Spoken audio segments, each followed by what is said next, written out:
84 लाख योनियों से मुक्त हो जाएंगे और लीला में प्रवेश हो जाएगा। करते रहिए, वर्षों समझ में नहीं आएगा, वर्षों, क्योंकि बहुत ऊंची रस की स्थिति के पद है ना, वो धीरे धीरे समझ में आएगा। महाराज जी, आपने एक और समाधान बताया था, जैसे हम पाठ करते हैं यहाँ रसिक पदों का पाठ करते हैं संस्कृत में, तो लास्ट में 2 मिनट या 4-5 मिनट राधा नाम कीर्तन या करने से भी त्रुटियों का शमन हाँ, और प्रार्थना माफ हो जाता है। हाँ, बिल्कुल बिल्कुल।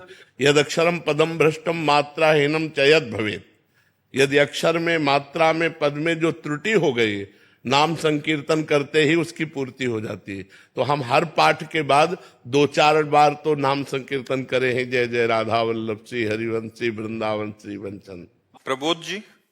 राधे राधे। राधे राधे महाराज जी। महाराज जी, क्या आज कलयुग में भगवत प्राप्ति हो सकती है? और क्यों, भगवान है तो प्राप्त क्यों नहीं हो सकते? कोई भी युग हो, भगवान है। हम लोग ऐसे बैठे हैं क्या?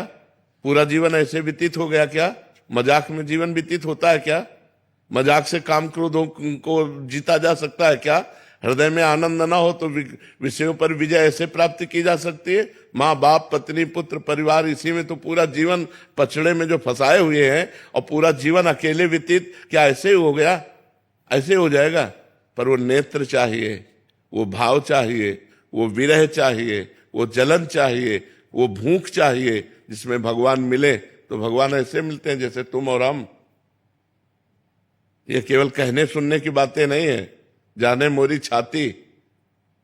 अब ये सब वो थोड़ी कोई अपने अरबों के बैलेंस को बता देता है क्या कि मैं अरबपति हूं? उसकी चाल ढाल, उठना बैठना से पता चलता है कि करोड़पति की खाकपति है।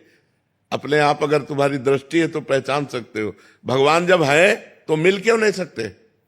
ऐसा कहीं लिखा है कि कलयुग में नहीं भगवान मिलेंगे? किसी भी ग्रंथ में, किसी भी पंथ में, किसी भी शास्त्र में ऐसा लिखा है कि कलयुग में हर युगों से जल्दी मिलेंगे। हमारी आयु 100 वर्ष और 10-10 हजार वर्ष से एक एक पैर के अंगूठे के बल खड़े होकर जब भजन करते थे तब भगवान के दर्शन होते थे। हमारी तो आयु ही 100 वर्ष है, और वहां तो 10-10 हजार वर्ष तक तपस्या करते थे, तो हम तो बहुत जल्दी भगवान को प्राप्त कर लेते। जो 10,000 वर्ष तपस्या करने का फल मिलता था, कलयुग में 24 घंटे नाम कीर्तन करने से मिल जाएगा। इतनी कलयुग की में, कलयुग समयुग आन नहीं, विश्वास करो, कलयुग समयुग आन नहीं, जो नर कर विश्वास, गाय राम गुण गण विमल, भौबिन तरय प्रयास। कलयुग के समान कोई युग नहीं, न सतयुग, न त्रेता, न द्वापर। क्योंकि कलयुग में कम समय में, कम भजन में भगवान की प्राप्ति हो जाती है। जहां 10,000 वर्ष हाथ उठाकर वायु पीकर तपस्या, वहां रोटी दाल खाकर रात दिन नाम जप करो, भगवान की प्राप्ति हो जाएगी।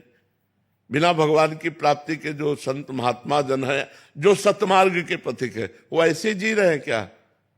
ऐसे 1 मिनट आप नहीं रहना चाहोगे? 1 मिनट आपको एक कमरे में रख दे और बढ़िया से बढ़िया आपका भोजन देंगे, एसी रूम होगा, लेकिन मिलने किसी से नहीं देंगे, न मोबाइल, न टीवी, न किसी से मिलने, तो आप कहोगे हम नहीं जी सकते। भगवान के बिना एकांत नहीं सह सकते आप।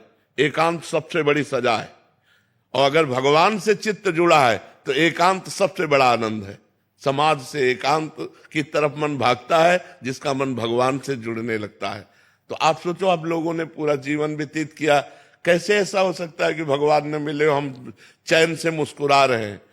भगवान के बिना हमारा जीवन ही नहीं है। भगवान की कैसे तुम्हें बताए? एक बार भगवत प्राप्ति, अब तुम्हें कैसे बताए? सब बातें बताने की थोड़ी है। महाराज जी, इसमें एक प्रश्न था। महाराज जी, आप काफी बार हम सत्संग में सुना है कि आप कहते हैं कि हम सच में, हमारा स्वभाव ऐसा था कि हम माइक से बोल देते। हाँ, अगर भगवान का अनुभव ना होता ना, परमानंद की बात, तो हम माइक से बोल देते कि हमारा स्वभाव ऐसा जिद्दी। लेकिन हम यही कहते, कमी हमारी और कृपा उनकी, कमी हमारी और कृपा भगवान की। स्वभाव में हम बता रहे हैं। अच्छा, ऐसा स्वभाव ना होना तो 500 साधु हैं, और सब 20 से लेकर के 35-40 तक के हैं, और सब ग्रेजुएट है, पढ़े लिखे। ऐसे नहीं मर्यादा चल रही, ऐसे नहीं चलती, ऐसे नहीं। आंख में दम नहीं, तुम्हारी बाजुओं में दम नहीं, तो फिर शासन नहीं चलता। चाहे वो घर का शासन हो, चाहे वो राज्य का शासन हो, चाहे वो राष्ट्र का शासन हो। शासन तभी चलता है जब छाती में दम हो। नहीं तो ऐसे नहीं चलता है, ऐसे थोड़ी अभी चले। तो ये समाज का आज का क्या है कि ऐसा भयभीत होता जा रहा है, माता पिता परिवार सब ऐसे, और माता पिता के आचरण इतने गंदे हैं कि बच्चे खुद देख रहे हैं। कल एक प्रश्न हुआ तो ऐसे जवान बच्चा और कह रहा था मेरी माँ किसी से गलत संबंध करती हूँ, मैं जानता हूं, अब मैं क्या करूं। अब बोलो वो माता पिता के लिए जब ऐसा देख रहा है आचरण, तो बच्चे कैसे गंदे होंगे। हम खुद अपने मन पर शासन नहीं कर सकते, हम खुद अपनी इंद्रियों पर शासन नहीं कर सकते, माता पिता बच्चों पर शासन नहीं कर सकते, समाज में शासन व्यवस्था भंग होती चली जा रही, उसी के कारण ये सब दुर्दशाएं फैल रही।